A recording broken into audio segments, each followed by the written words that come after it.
నమస్తే, నేను విజేకే. Welcome to Hasa TV.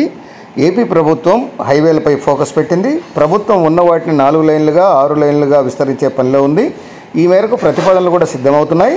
అయితే ఏపీలో కీలకమైనటువంటి నేషనల్ హైవేలో ఆర్ఓబీల నిర్మాణం కోసం పనులు ప్రారంభించేందుకు సిద్ధమవుతున్నారు. ప్రజల ఇబ్బందులను గమనించినటువంటి ప్రభుత్వం ఈ మేరకు ఆర్ఓబీల నిర్మాణం చేయాలని భావిస్తోంది. ఆ వివరాలను ఈ వీడియో ద్వారా వివరిస్తాను. వీడియో చివరి దాకా చూసి ఒక్క లైక్ ఇచ్చి మీ అభిప్రాయాన్ని కామెంట్ రూపంలో తెలియజేసి మా ఛానల్ని సబ్స్క్రైబ్ చేయండి ఫ్రెండ్స్. ఆంధ్రప్రదేశ్ కూటమి ప్రభుత్వం ప్రధానంగా రోడ్లపై ఫోకస్ పెట్టింది. నేషనల్ హైవేలు, స్టేట్ హైవేలతో పాటు అవసరమైన చోట్ల ఆర్ఓబీల నిర్మాణానికి లైన్ క్లియర్ చేసే పనిలో ఉంది. ఉమ్మడి పశ్చిమ గోదావరి జిల్లా విషయానికి వస్తే నేషనల్ హైవే 216A రహదారిపై భీమడోలు, ఉంగుటూరు మధ్య ఫ్లైఓవర్ నిర్మాణం ఆలస్యమవుతోంది.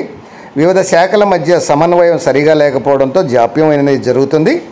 ఏలూరు ఎంపీ పుట్ట మహేష్ కుమార్ అధికారులతో ఇటీవల సమావేశాన్ని నిర్వహించారు. ఈ సమస్యను పరిష్కరించాలని అధికారులకు క్షేత్రస్థాయిలో పర్యవేక్షణకు వెళ్లాలని నిర్ణయించడం జరిగింది.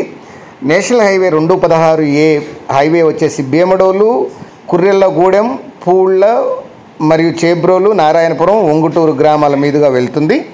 చెన్నై, కోల్కతా రైలు మార్గం కూడా ఈ రహదారినే ఆనుకునే ఉంది. భీమడోలు, చేబ్రోలు దగ్గర రైల్వే గేట్ల మీదుగా ద్వారకా, తిరుమల, జంగారెడ్డిగూడెం వెళ్ళేటువంటి ప్రధాన రహదారులు ఉన్నాయి. ఇక్కడ కనుక ఈ రైల్వే గేటు పడితే ట్రాఫిక్ అనేది భారీగా నిలిచిపోతుంది. దీంతో వాహనదారులు ఇబ్బందులు పడుతున్నటువంటి సందర్భాలు ఎన్నోసార్లు ఉన్నాయి. ఈ భీమడోలు, చేబ్రోలు వద్ద రైల్వే లెవెల్ క్రాసింగ్ల దగ్గర ఫ్లైఓవర్ నిర్మాణంపై అయితే ఫోకస్ పెట్టారు. గత ఏడాది సెప్టెంబర్లో జిల్లా రైల్వే అధికారులు కలిసి సర్వే చేశారు. కొన్ని ప్రాంతాల్లో అనువైన స్థలం లేదని తేల్చారు. అధికారులు అయితే దీనికి ప్రత్యామ్నాయంగా భీమడోలులో అయ్యప్ప స్వామి గుడి దాటిన తర్వాత, చేబ్రోలులో పోలీస్ స్టేషన్ దాటిన తర్వాత ఈ స్థలాలు తెరపైకి వచ్చాయి. కుర్రెళ్ళగూడెం, కొండాలమ్మ గుడి నుంచి పెట్రోల్ బంక్ వరకు, అలాగే పూళ్ళ వద్ద నుంచి పీకన్నాపురం వరకు రోడ్డు నుంచి ఫ్లైఓవర్ స్థానంలోనే 3.7 మీటర్ల వెడల్పుతో సర్వీస్ రోడ్డు నిర్మించాలని నిర్ణయం అయితే తీసుకున్నారు.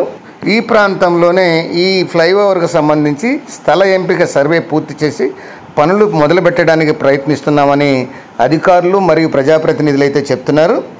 కుర్రెళ్ళగూడెం, పూళ్ళ, నారాయణపురం దగ్గర రోడ్డు డివైడర్లు దూరంగా ఉండడంతో ప్రజలు రాంగ్ రూట్లో అయితే వెళ్తున్నారు. దీంతో ఇటీవల కాలంలో కొన్ని ప్రమాదాలు కూడా చోటు చేసుకున్నటువంటి సందర్భాలు ఉన్నాయి. ఈ సమస్యపై కూటమి ప్రభుత్వం కేంద్రం దృష్టి పెట్టి ఈ కేంద్రం దృష్టికి కూడా తీసుకెళ్ళింది కూటమి ప్రభుత్వం. దీంతో ఫ్లైఓవర్ నిర్మాణానికి సూత్రప్రాయంగా అనుమతి ఇచ్చింది. అది ఫ్రెండ్స్, మరొక అంశంతో మళ్ళీ మీ ముందుంటాను ఫ్రెండ్స్. జై హింద్.